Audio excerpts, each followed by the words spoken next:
Randy Pennytaw with MyTabletLife.com. We're here today with the BlackBerry PlayBook. This is RIM's new tablet that came out on the 19th of April, so it's been out for a couple weeks now. I've had a chance to play with it, run it through its paces, and see how it works. As you can see, it's a 7-inch device with a 1024 by 600 WSVGA capacitive touchscreen. It has a 1 GHz dual-core processor. Supports 1080p HDMI out. Has a Wi-Fi 802.11 A, B, G, and N, along with Bluetooth 2.1 plus EDR support. It can have up to 64 gigabytes of internal storage. So they sell them in the 16, 32, and 64 gigabyte versions. This particular one happens to be the 16 gigabyte version, which comes in at $499. Has 1 gigabyte of RAM, and it has 2 cameras. See one here, which is the 3 megapixel camera, and it has one on the back, which is a 5 megapixel camera.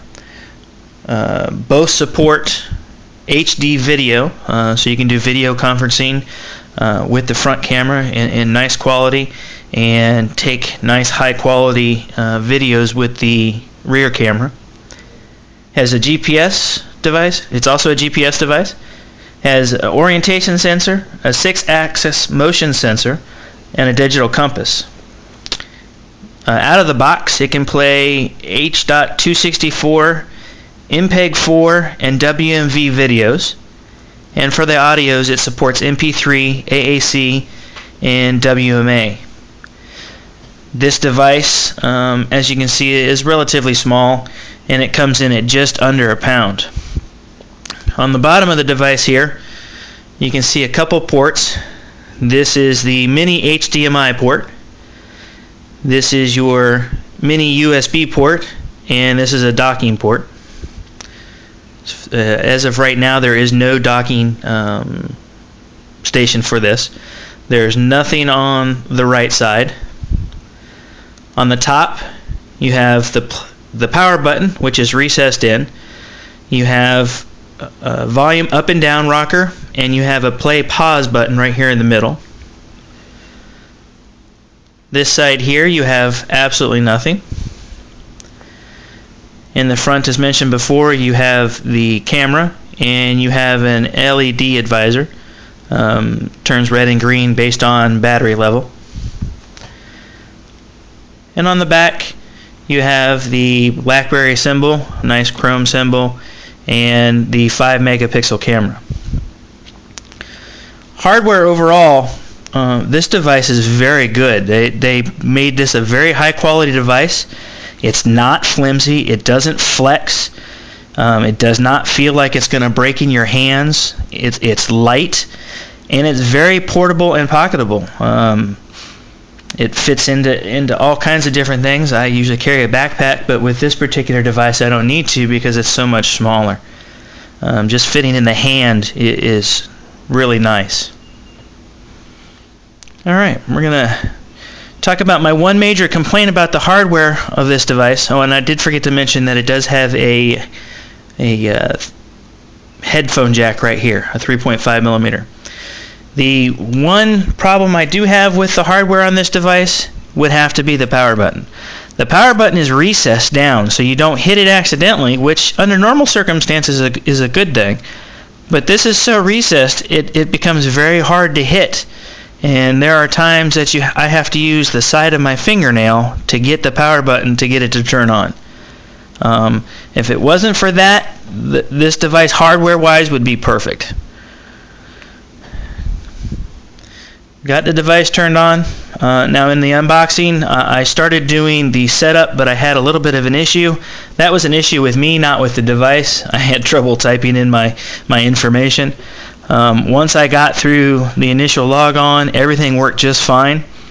And once I did that also, it immediately downloaded a new software update, 287 megabyte software update, which took about 10 to 15 minutes total to get that installed. Since I've had the device over the last couple weeks, there's actually been 2 software updates. Both of those were painless to install and came down over the air with no problems at all through my home Wi-Fi. We are expecting another software update anytime now. It was supposed to start hitting last night. That will add some additional features, one of which is the BlackBerry Messenger. However, that has to be used in conjunction with a BlackBerry phone, which I'll get into a little bit later on. This is the normal screen that comes up right here. This is what you see when you first turn on the device usually. As you can see, you got the typical clock and date up here. This little piece here is for the orientation. You can turn the orientation sensor off or on so that it automatically orientates to whatever direction you face the device. And as you can see, it orientates rather quickly. You have a Bluetooth symbol, which you can turn your Bluetooth on and off. You have a Wi-Fi symbol, which you can turn your Wi-Fi on and off. And it should also tell you what you're connected to. You have the battery, and you have your settings function. And as you can see, it pulls it right up. Now, there's another way to get into the settings on this device. You put your finger up here in the black area between the LED and the camera, and you can slide down. One thing I forgot to mention on this device, the outer bezel of this device is touch sensitive, so it can be used to do certain things also, such as pulling down that settings menu or other settings menu in programs, and to get rid of things, as you can see, normally I can't just do that right here on the screen. So to get rid of items and to go back to the main menu, you start down here around the BlackBerry, the word BlackBerry, and then scroll up, and it slides everything up and out of the way. Okay, as you can see, there is already a host of programs on this device, and BlackBerry has done RIM has done a very good job of providing programs that highlight the capabilities of the device and allow you to use it in a functional manner.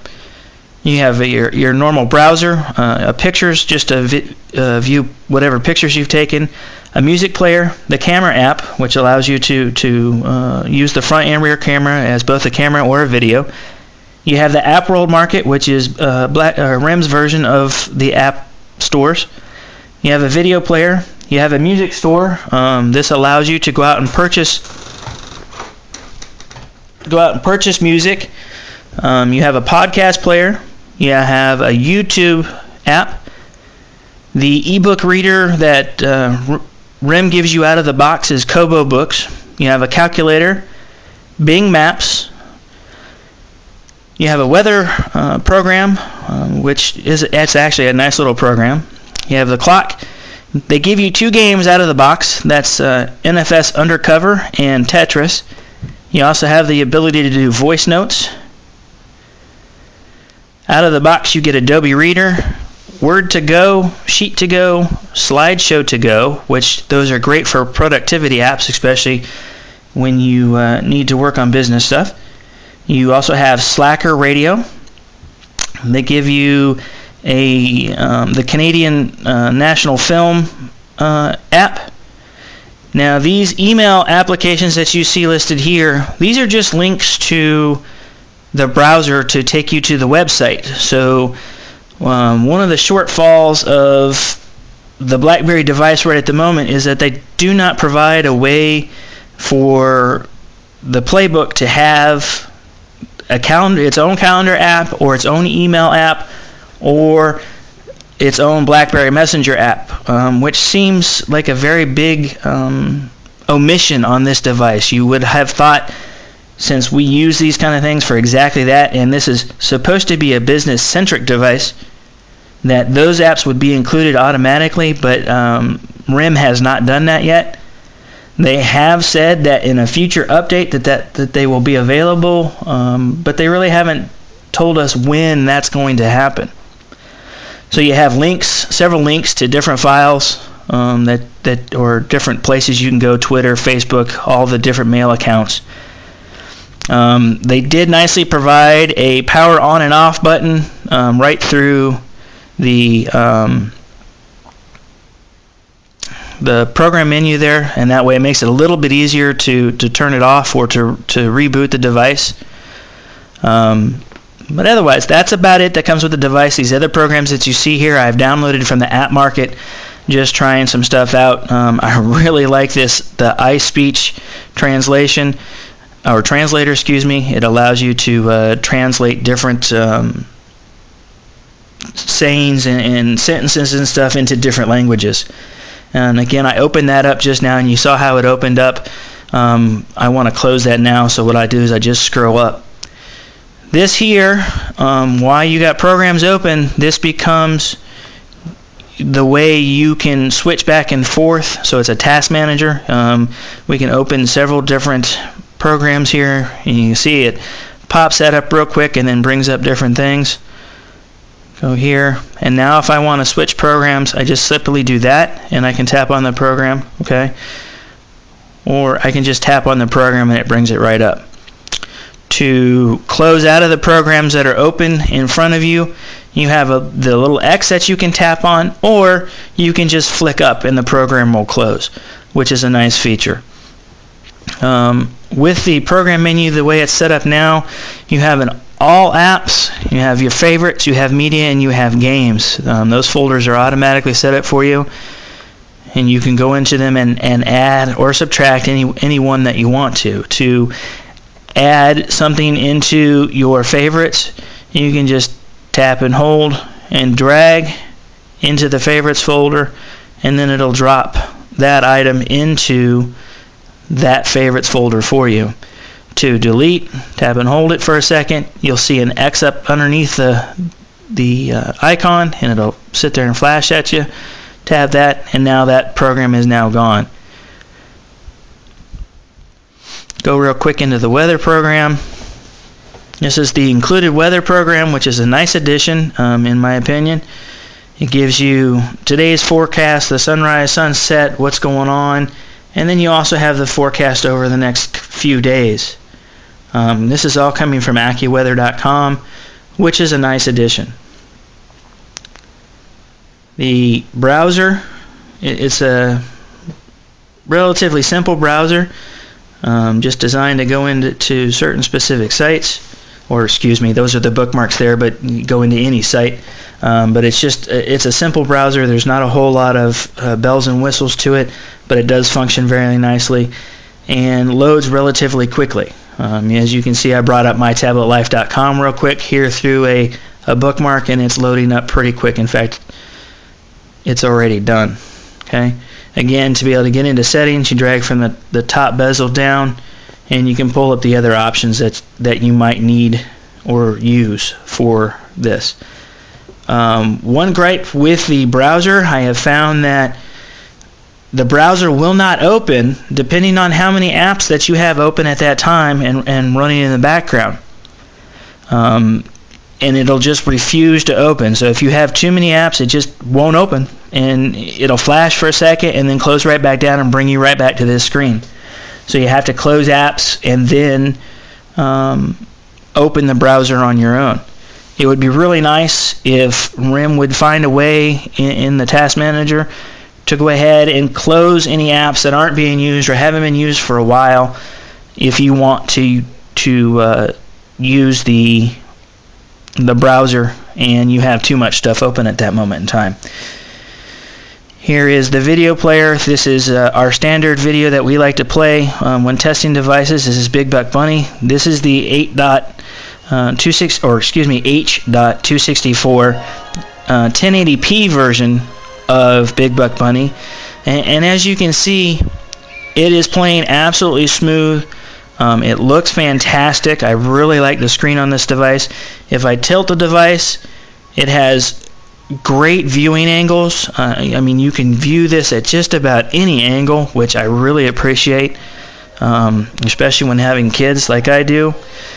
As you move in the video, if you want to scan forward and back, it'll scan. It'll immediately catch up to where you're at and start playing right off the bat. It does not have any issues going back or forth. So RIM did a very good job on the video playback, and it works great. Go ahead and pop out of that real quick. and bring this up here. Go into the App World store just real quick to show you.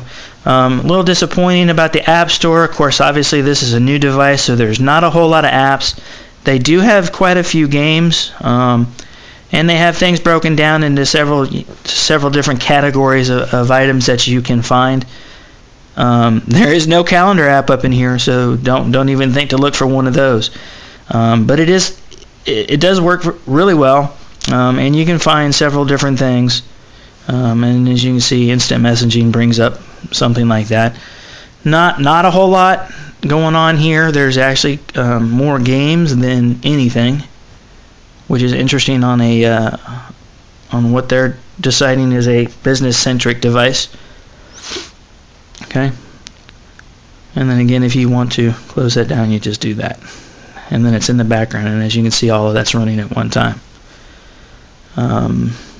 Go here, bring up Sheet to Go. Sheet to Go is very nice in this, actually. Just create a new document. You can highlight any area that you want to type in. Type in here to bring up in the keyboard. Type in what you want, and it puts it into the Sheet to Go. Orientates very nicely for you and very quickly, which is always nice. Obviously, with this being a business-centric device, those are nice things to have. Has the ability to play PowerPoint videos and open Adobe videos also. The National Canadian Film program here gives you the ability to watch several different things that are provided for free. Got all kinds of different videos. Have a kids areas, have HD areas, and everything like that. Okay.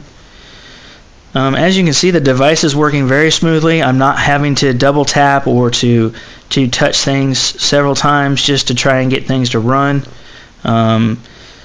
These are a couple games that People on My Lawn and Assembler Mobile are games that I downloaded just to test the device. They work fantastic. They have a kids area with a couple of kids books and stuff like that. So if you have kids, that'll always help you out. Here's the music player here. It's a basic music player, not a whole lot of bells and whistles. They do provide one album on here for you to play with and listen to. Okay. And again, that's just the overall sounds great on the speakers. I'm not an audiophile. Some of you guys, that if you're an audiophile, you might not like what's going on. Overall impression of the BlackBerry PlayBook. The hardware on this device is utterly fantastic. I really like it. If it wouldn't be for the power button, this would be, in my book, a home run, to use a baseball acronym. I really like the feel of the device, the weight of the device, and the size of it. I have actually gotten more into 10-inch devices lately, but this is really nice and a really good size for portability.